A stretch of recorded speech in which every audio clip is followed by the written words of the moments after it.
है कठिन मंजिले तस्लीम तो परवाह क्या है, सर के बल धार पे तलवार की चलना सीखो, हो के पामाले हवादिस न तरक्की से रुको, दूब की तरह से दबदब के निकलना सीखो। दुनिया में कोई ऐसा कौम नहीं जहां असातिज़ा की अहमियत उजागर ना हो और उनकी इज्जत नहीं की गई हो। इंसानी ज़िंदगी में हर दिन की अहमियत है, मगर उनमें से चंद अयाम ऐसे हैं जिन्हें खुसूसियत का दर्जा हासिल है। उन्हीं में से एक है 5 सितंबर यानी यौम असातिज़ा। यौम असातिज़ा के ताल्लुक़ से हम बात करने के लिए मौजूद है माहिर तालीम, मारूफ अदीब और कॉलेज ऑफ कॉमर्स के सदर शोबा उर्दू जनाब प्रोफेसर सफदर इमाम कादरी साहब के पास। ये यौम असातिज़ा का जो दिन मनाया जाता है, ये क्यों मनाया जाता है? क्या इस दिन तलबा को असातिज़ा की अहमियत से वाकिफ़ कराने के लिए या फिर असातिज़ा को अपनी ज़िम्मेदारी का एहसास दिलाने के लिए? इस यौम असातिज़ा का इंतखाब एक इत्तेफाक है कि हिंदुस्तान के जो दूसरे सदर थे सर्वपल्ली राधाकृष्णन जी, कहीं ऐसा मौका आया कि जब राष्ट्रपति हुए वो, तो उनसे लोगों ने उनके यौम पैदाइश की बात कही कि उसको एक एहतमाम से मनाने की। तो उन्होंने कहा कि भाई मेरी बुनियादी हैसियत एक उस्ताद की रही है। वो मद्रास यूनिवर्सिटी में उस्ताद थे फ़लसफ़े के, उसके बाद कलकत्ता यूनिवर्सिटी और BHU में वो वाइस चांसलर रह चुके थे और हमेशा अपनी ज़िंदगी में वो उस्तादाना हैसियत को वो मुक़द्दम मानते थे अपनी सियासी हैसियत की जगह पे। तो उन्होंने कहा कि अगर मेरा जन्मदिन ही मनाना है, मेरा बर्थडे ही मनाना है, तो क्यों नहीं आप इसे यौम असातिज़ा डिक्लेयर करें। और इसको और उसके बाद से ये सिलसिला शुरू हुआ कि हिंदुस्तान में यौम असातिज़ा 5 सितंबर को, जिस दिन सर्वपल्ली राधाकृष्णन जी की पैदाइश हुई थी, वो मनाया जाता है। नहीं, इस दिन को असातिज़ा के लिए या क्या यौम एहतिसाब के दिन के हिसाब से बनाना चाहिए? देखिए, असातिज़ा की ज़िंदगी ऐसी होती है कि वो हर क्लासरूम में अपना अगर एहतिसाब न करे, पिछले दिन उसने क्या किया और आज क्या कर रहा है, अगर एहतिसाब न करे तो वो उस्ताद आगे नहीं बढ़ सकता है या उस उस्ताद से तालिब इल्म को फ़ायदा नहीं पहुंच सकता है। इसलिए यह तो अगर साल में एक दिन क्या उस्ताद, अच्छा उस्ताद तो रोज़ाना और हर पीरियड में अपना एहतिसाब करता है, और अगर साल में एक दिन सेरेमोनियस हो और वो अपना एहतिसाब करे कि पिछले साल उसने कितना अच्छा काम किया और उससे अच्छा करने के लिए उसके दिल में और कितनी तमन्ना बची हुई है और क्या क्या वो करना चाहता है, तो ये सबसे खुशी की बात होगी। मैं तो चाहूँगा कि अपने लिए कि इसे यौम एहतिसाब हर साल अपने लिए मानूं। अच्छा सर, चंद जुमले में आपसे जानना चाहें कि एक मिसाली उस्ताद की खूबी क्या क्या होती है उनके अंदर? देखिए, उस्ताद के लिए एक तो जो कहते हैं कि मुदर्रिस है, वो दर्स देता है, मगर दर्स वो लेता भी है, कभी वो तालिब इल्म भी होता है। और फिर दर्स किस चीज़ का देता है, तो जब हम गौर करते हैं तो वो किताबों का दर्स देता है, असबाक का दर्स देता है। तो मेरे नुक्ते नज़र से किसी भी उस्ताद की ज़िंदगी का ये 3 काम है कि एक तो पढ़ना, पढ़ाना और लिखना। अगर उस्ताद साहब कलम होगा तो अपने शागिर्दों में भी तसनीफ़ व तालीफ़ की तरफ रग़बत पैदा करेगा। वो रटने वाली कौम नहीं पैदा करेगा, बल्कि सोचने वाली, गौर व फिक्र करने वाली कौम पैदा करेगा। तो मेरे लिए एक मिसाली उस्ताद का खाका मेरे जहन में यही उभरता है कि वो ख़ुद मुतालिया करता हो और ख़ुद बाज़ाब्तगी से पढ़ाता हो और फिर लिखता भी हो। मैंने भी अपनी ज़िंदगी में यही सबक अपने लिए रखा और इन तीनों कामों में तवाज़ुन लाने की कोशिश करता हूँ। भले जब वक्त कम मिलता है तो अपनी रातों की नींद ख़त्म करते हैं, मगर अपनी पढ़ाई पे और ख़ुद आज़ादाना तौर पे तसनीफ़ व तालीफ़ के काम को कभी भी मुअख्खर नहीं करते हैं, पीछे नहीं जाने देते हैं। इन तीनों में तवाज़ुन रखने की कोशिश करता हूँ। अच्छा सर, असातिज़ा के बारे में कहा जाता है कि वो मेमार कौम होते हैं, उनके कौल और फ़ेल में तज़ाद नहीं होता, वो कौल और फ़ेल के बेहतरीन होते हैं। अभी भी बहुत लोग ऐसे मौजूद हैं, लेकिन इसमें गिरावट तो आई है, इसकी वजह क्या है इसकी? देखिए, समाज, उस्ताद कहीं आसमान से नहीं उतरता है, हमारे बीच में इसी समाज का वो हिस्सा होता है। तो जैसे समाज में अखलाक़ी तौर पे अगर गिरावट रहेगी तो ऐसा नहीं है कि वो आसमान से उतरी हुई कौम है, उसमें भी गिरावट रहेगी। मगर उस्ताद की जो जिम्मेदारी है कि उसे नई नस्ल तैयार करनी है, नई नस्ल को नए निशानात उसके लिए मुकर्रर करने हैं।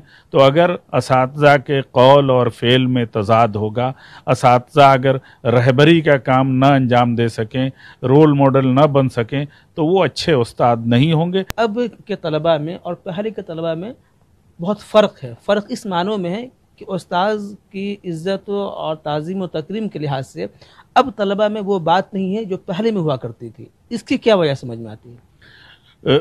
ये इसको भी आप समाजी गिरावट या ओवरऑल जो डिक्लाइन है उससे इसको जोड़कर आप देख सकते हैं। मगर मेरा तजुर्बा मुख्तलिफ है। मैंने अपने ज़माने में भी बुरे असातिज़ा भी देखे और अच्छे असातिज़ा भी देखे। तो अच्छे असातिज़ा की कद्र होती थी।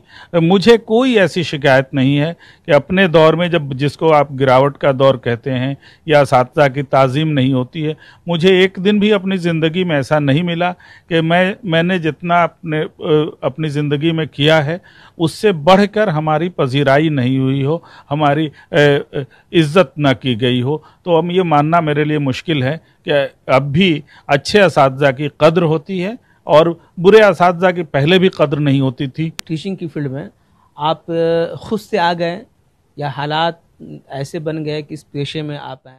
मेरी पहली मोहब्बत सहाफ़त से थी और बीए के ज़माने से बाज़ाब्ता तौर पर हिंदी, अंग्रेज़ी, उर्दू तीनों ज़बानों की सहाफ़त से मेरा ताल्लुक़ था। मेरा घर ऐसा था, मेरे वालिद शायर, अदीब, मुहक्किक तो थे, मगर वो उनका पेशा वकालत था।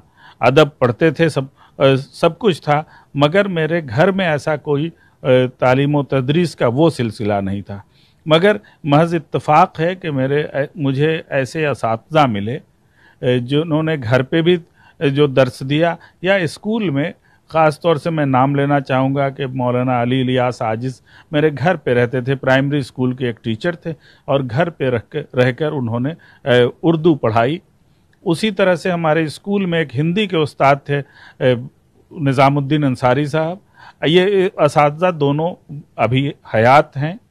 इन दोनों ने, एक ने उर्दू और एक ने हिंदी, कुछ इस तरह से पढ़ाई कि अब भी मुझे लगता है कि यूनिवर्सिटी में हमने तालीम हासिल की, बड़े बड़े लोगों के बीच उठे बैठे, मगर इतनी गहराई से इल्म देने वाला जो होता है ट्रांजैक्शन ऑफ नॉलेज करने वाला हमने कभी कोई उस्ताद नहीं देखा। तो इन लोगों को देखने के बाद ये तरगीब पैदा हुई कि यह पेशा बहुत मौजू है। कुछ आप ऐसा नाम बताना चाहेंगे जो शागिर्द आपके हुए और इस वक्त नुमाया जगह पे वो काम कर रहे हैं, उर्दू की खिदमत अंजाम दे रहे हैं, किसी अहम ओहदे पे फायज़ हो?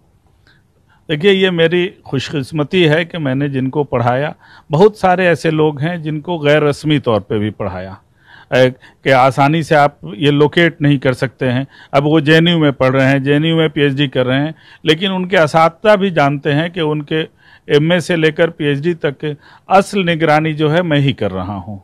तो इस तरह की मुख्तलिफ़ यूनिवर्सिटियों में, हिंदुस्तान के 20-25 यूनिवर्सिटियाँ ऐसी हैं जहाँ कोई ना कोई ऐसा मेरा तालिब इल्म है जो वहाँ दर्स व तदरीस में के शोबे में लगा हुआ है। और यह सिलसिला बिल्कुल लगातार ये चल रहा है। हमारे बुज़ुर्गों में भी कुछ ऐसे लोग थे जिन्होंने हमसे मदद ली। तो रस्मी और गैर रस्मी दोनों तरीक़े के हमारे तालिब इल्म हैं। अभी बिहार में बहुत दिनों के बाद उर्दू में लेक्चरर्स का अपॉइंटमेंट हुआ, तो एक रोज़ ऐसे ही हुआ कि जब अपॉइंटमेंट हुआ तो मैंने सोचा कि उनको मुबारकबाद दे दें। तो जब मैं मुबारकबाद देने लगा तो मैंने देखा कि 23 ऐसे लोग थे उस अपॉइंटमेंट में जिनको मैंने बाज़ाब्ता क्लासरूम में बैठकर पढ़ाया था। तो ये मैं अपने को मैं खुशबख्त समझता हूँ। यहाँ रहते हुए हमने इतने शागिर्द पैदा किए कि मुल्क के किसी कोने में हम जाते हैं तो 2-4 शागिर्द हमारे वहाँ पहले से रहते हैं। तो आपके पास ज़हीन तलबा भी आते होंगे, कमज़ोर तलबा भी आते हैं, तो ख़ास तौर से जो कमज़ोर तलबा होते हैं उनको पढ़ाने के लिए किन मसाइल से आपको सामना करना पड़ता है, उन्हें किस तरह से आप ट्रीट करते हैं आप? आज से 15-20 बरस पहले की बात है कि अलीगढ़ में एक वर्कशॉप में अली अहमद फ़ातमी थे और हम बैठे हुए थे। कुछ बात चल रही थी और वहाँ के असातिज़ा और दिल्ली के असातिज़ा थे। तो अली अहमद फ़ातमी ने कहा कि सफदर, इन लोगों को ये बताओ कि इनको हिंदुस्तान भर के चुने हुए तालिब इल्म मिलते हैं, कंपटीशन से आते हैं, जो आ सकता है जो मुंतखब है वो इन्हें मिलता है। तो अगर उसको पढ़ाकर इन्होंने कुछ बना दिया तो ये कौन सी बहादुरी है। कॉलेज ऑफ कॉमर्स में पढ़ाते हुए जब उर्दू की जो आम आबादी है, जो जिसे हम मुसलमान कहते हैं, उससे बाहर के 3 बच्चे अलग अलग वक्तों में आए। तीनों को मैंने ज़ाती तौर पर ख़ास दिलचस्पी लेकर पढ़ाया और मेरी खुशकिस्मती है कि उसमें से 2 ने पहले JRF किया, एक ने नेट पास किया, और ये जो इतने बरसों के बाद अपॉइंटमेंट हुआ उन तीनों का इंतखाब हुआ। तो मुझे खुशी हुई कि वो गैर मुस्लिम थे, उर्दू के ख़ास हल्के से उनका कोई ताल्लुक़ नहीं था, लेकिन उन्होंने उर्दू सब्जेक्ट चुना और मेहनत की तो आज AN कॉलेज के सदर शोबे उर्दू मणिभूषण कुमार हैं, वाल्मीकि राम पटना कॉलेज के सदर शोबे उर्दू हैं, और उसी तरह से गोपालगंज कॉलेज के सदर शोबे उर्दू राजदेव कुमार हैं। ये तीनों हमारे कॉलेज के और हमारे ज़ाती तालिब इल्म थे जिनको यहाँ तक वो पहुँचे हैं। अच्छा सर, उस्ताद के बारे में कहा जाता है कि वो एक फ़िलासफ़र होता है, एक गाइड होता है, एक दोस्त होता है। इन तीनों में से आप अपने लिए कौन सा रोल पसंद करते हैं आप? देखिए, फ़िलासफ़र और तो बड़ी चीज़ है और ये कुछ ख़ास जहनों के लिए होता है, और माना जाता है कि जो असातिज़ा हुए, जैसे जिनको बड़े फ़लसफ़ी हम अरस्तु अफलातून को देखते हैं, तो जब उनकी गुफ्तगू भी आप सुनिए तो लगता है कि वो दोस्त ही की तरह बात कर रहे हैं।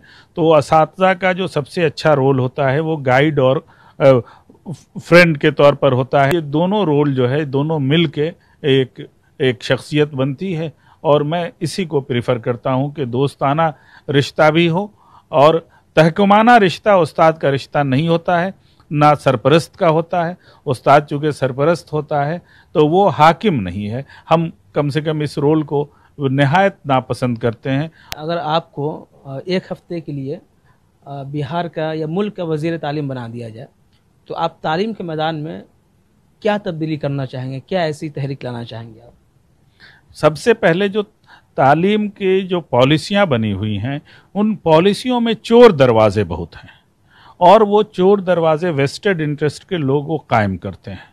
तो उन चोर दरवाज़ों को सबसे पहले बंद करना होगा। अगर वो न बंद करेंगे तो नेशनल लेवल का आप टेस्ट लेते हैं, अगर नेट और JRF करते हैं तो इसको मुलाजमत से क्यों नहीं जोड़ते हैं। बहुत आसानी से आप स्कूल के टीचर को तो जो पास करता है उसको मुलाजमत दे देते हैं, लेकिन नेशनल लेवल का टेस्ट लेते हैं, अगर JRF आपके पास 5 वैकेंसी है, 5 ही रिजल्ट निकालिए।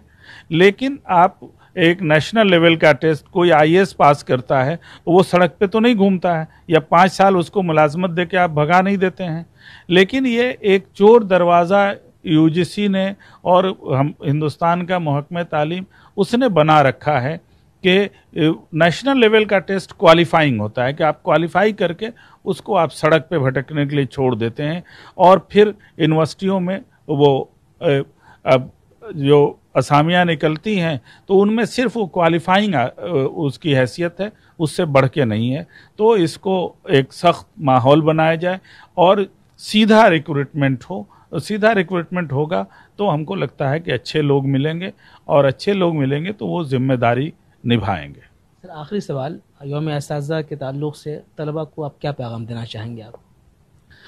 बहुत सादा सा पैगाम मेरा हमेशा रहेगा कि तालिब इल्म को जब उनकी तालिब इल्माना ज़िंदगी है तो उस ज़माने में उनको 90% वक्त अपने पढ़ने में लगाना चाहिए, और 10% जो वक्त है उसको लिखने में लगाना चाहिए।